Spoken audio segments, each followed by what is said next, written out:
तो बच्चों इस वीडियो में class 8 subject math annual sample paper के सेक्शन सी पार्ट को डिस्कस करेंगे। दोनों मीडियम में सेक्शन ए भी अपलोड है, ध्यान से देख लेना। तो सीधा आ जाओ सेक्शन सी पर, ठीक है। ये सभी क्वेश्चन अपलोड हैं, देख लेना। ओके, सेक्शन सी का question number 8, find the value of के सो दैट।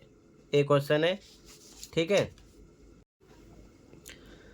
के का मान ज्ञात कीजिए, एक क्वेश्चन है।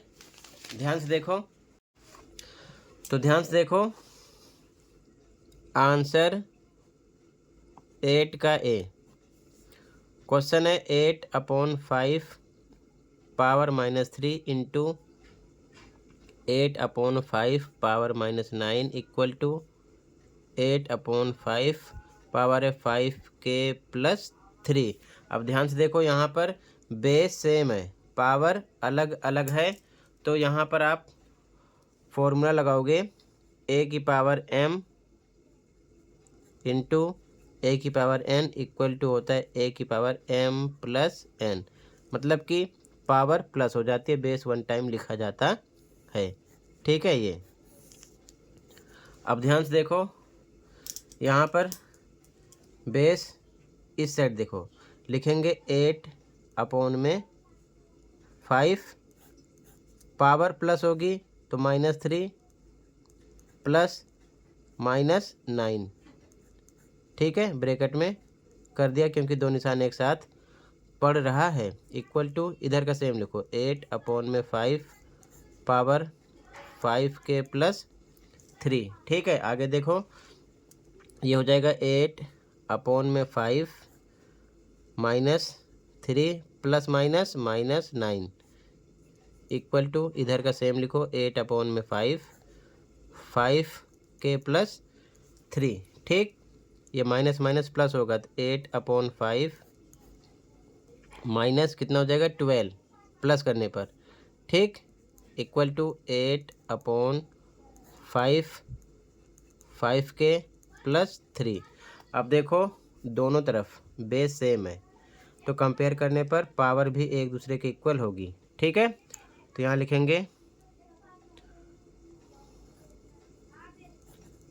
कंपेयरिंग, इंग्लिश में, हिंदी में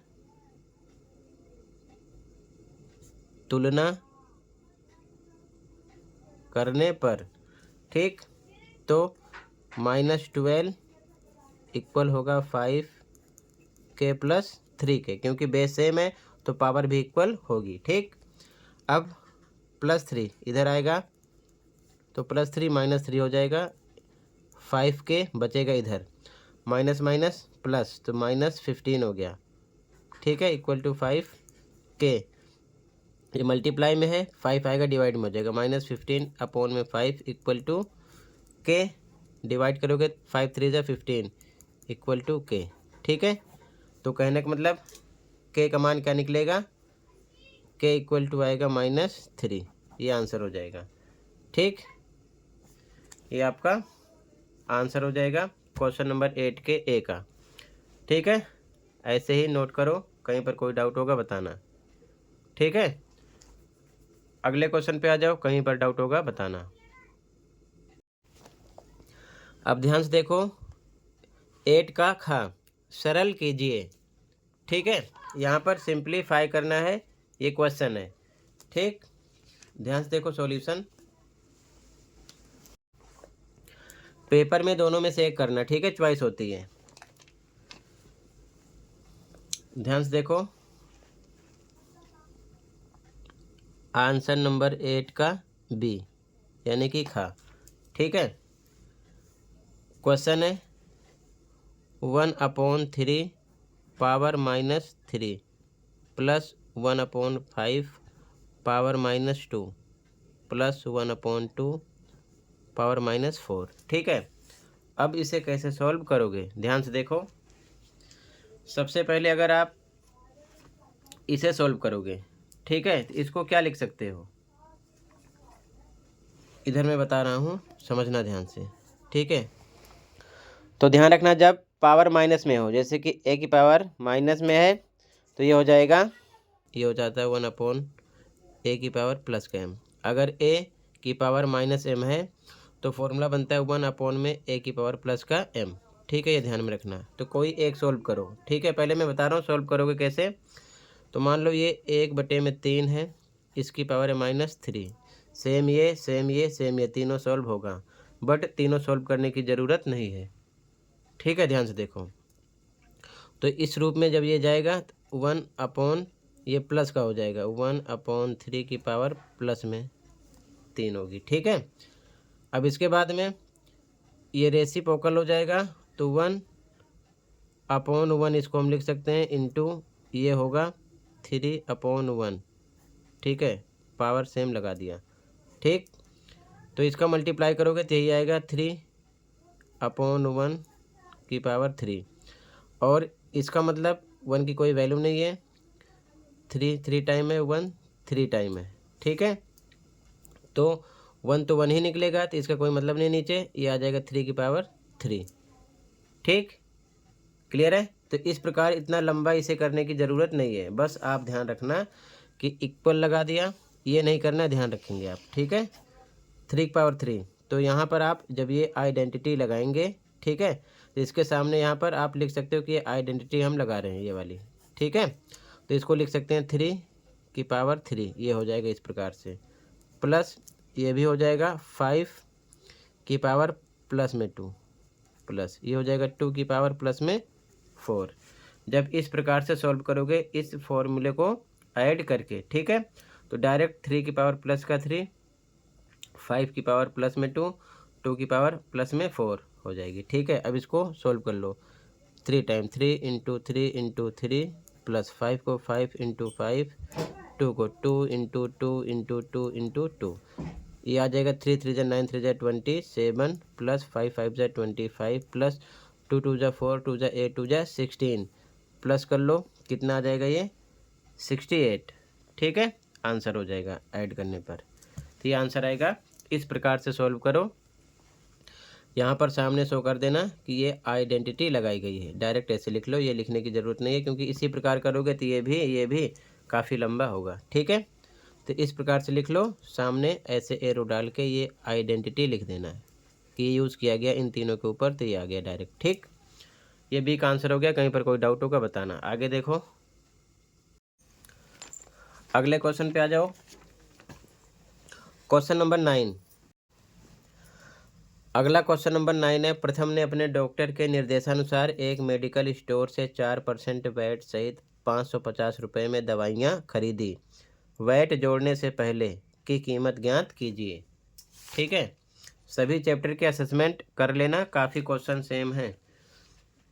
प्रथम bought medicines from a medical store as prescribed by his doctor for ₹550 including 4% VAT. Find the price before VAT was added. तो ध्यान से देखो सॉल्यूशन इसका। Answer number 9।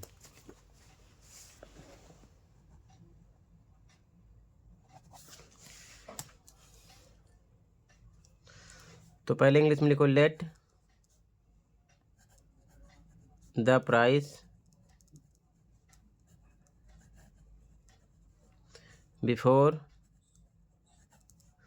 VAT was added equal to X। ठीक है, हिंदी में माना वैट जोड़ने से पहले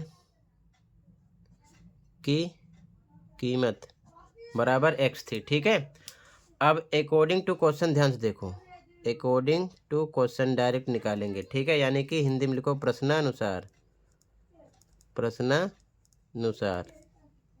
ठीक है, अब समझो ध्यान से, क्वेश्चन में कह रहे हैं कि 4% वैट सहित 550 रुपये में दवाइयाँ खरीदी। ठीक है, तो X तो हम लेट करेंगे क्योंकि प्राइस थी तो पहले इतनी होगी, उसमें 4% के साथ यहाँ पर खरीद रहा है, तो x का 4% और हम ऐड करेंगे, इक्वल कितने के होगा, 550 के।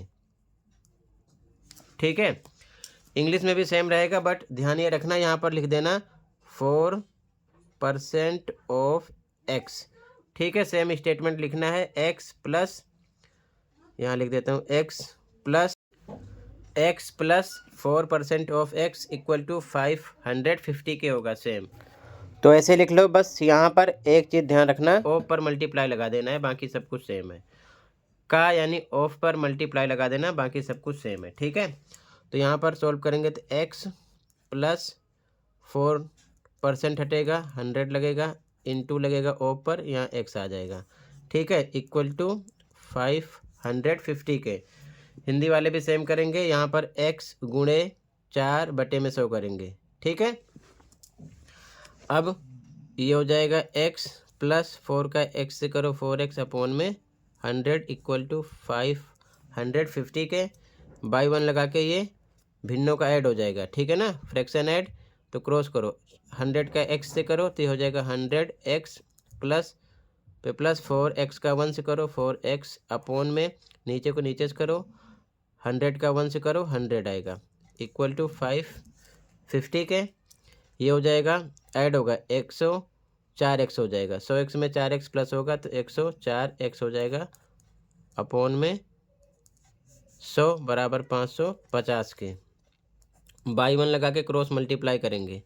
ठीक है, तो ये आ जाएगा 104x इक्वल टू 550 गुणे में 100 के, तो ये आएगा 104x 550, 2 जीरो और बढ़ जाएगा गुणा करने पर, तो x equal to 550 double zero बटे में कितना आएगा 104। ठीक, अब इसको कर लेना डिवाइड, तो डिवाइड करोगे तो आपको मिलेगा इतने रुपए। ठीक है, 528.85 ये आंसर हो जाएगा। ठीक, यहाँ पर थोड़ा ध्यान रखना। ठीक है, हिंदी वाले भी सेम, करना कुछ नहीं है, बस ये ध्यान रखेंगे यहाँ पर ये इतना। ठीक है, x लिखेंगे प्लस x का पर गुणे के निशान 4% हटेगा बटे में 100 बराबर 550 के, तो x प्लस 4x बटे में 100 बराबर 550 के। सेम कंडीशन हो गई।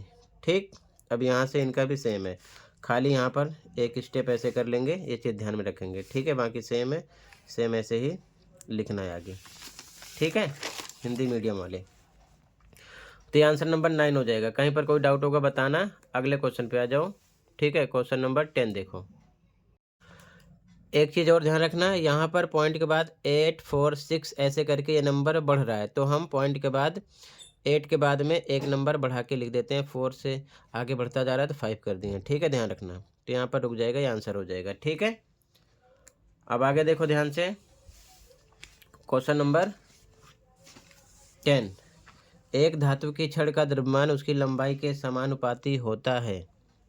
यदि 15 सेंटीमीटर लंबी छड़ का द्रव्यमान 195 ग्राम है तो 270 ग्राम द्रव्यमान वाली छड़ की लंबाई ज्ञात कीजिए। ठीक है, देखो ध्यान से, इंग्लिश में क्वेश्चन है, the mass of a metal rod varies directly with its length.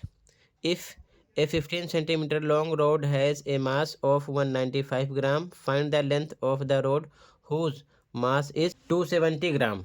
ठीक है, अब ध्यान से देखो सॉल्यूशन, यहाँ पर डायरेक्टली यानी डायरेक्ट की बात कर रहे हैं। ठीक है, यानी कि समानुपाती होता है। ठीक है ना, समानुपाती की बात हो रही है, तो ध्यान से देखो सॉल्यूशन आंसर नंबर 10 का।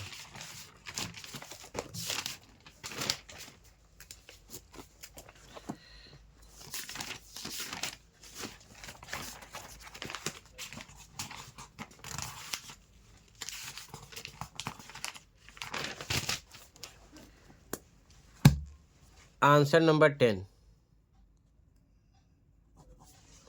ध्यान से देखो। ठीक है, सबसे पहले माना हिंदी में लिखो माना लंबाई x है, ठीक है। इंग्लिश में let the length is x, ठीक। अब समझो ध्यान से, यहाँ पर किस चीज़ की बात हो रही है? एक तो लेंथ की बात हो रही है, एक तो मास की बात हो रही है, ठीक है।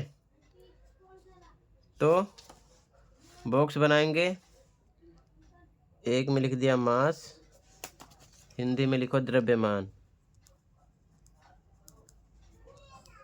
ठीक है, और एक में लेंथ, हिंदी में लंबाई।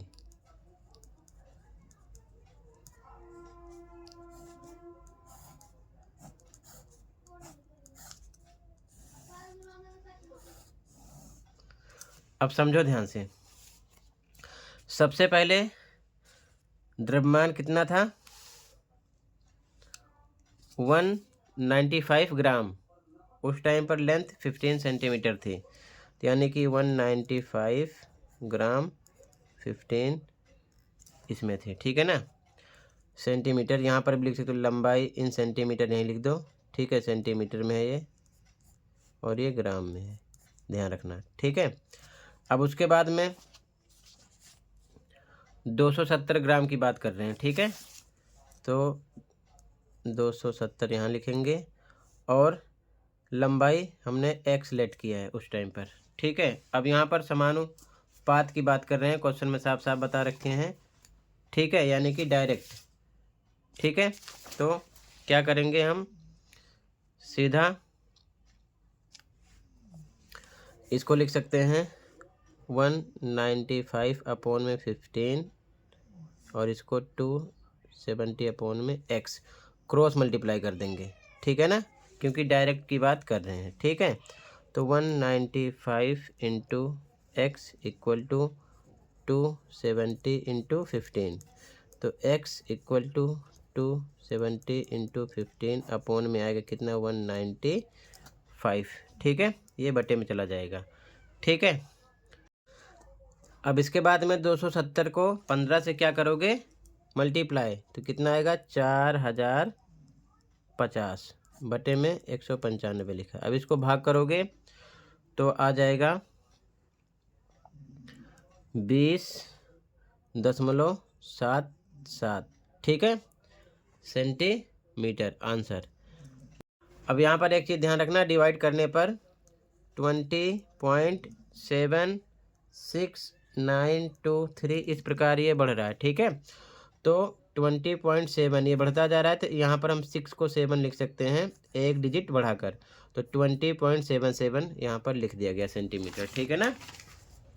तो ये आंसर हो जाएगा आंसर नंबर 10। इसी प्रकार इसे लिख लो, कहीं पर कोई डाउट होगा बताना, ठीक है। तो सेक्शन सी भी कंप्लीट कर दिया, सेक्शन डी अगले वीडियो में प्रोवाइड करूंगा। कहीं पर कोई डाउट है कमेंट कर सकते हो।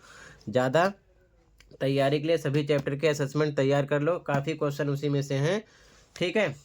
तो प्लेलिस्ट मिल जाएगी, दोनों वीडियो में देख लो, प्रैक्टिस कर लो। मिलते हैं अगली वीडियो में। Thank you for watching and take care.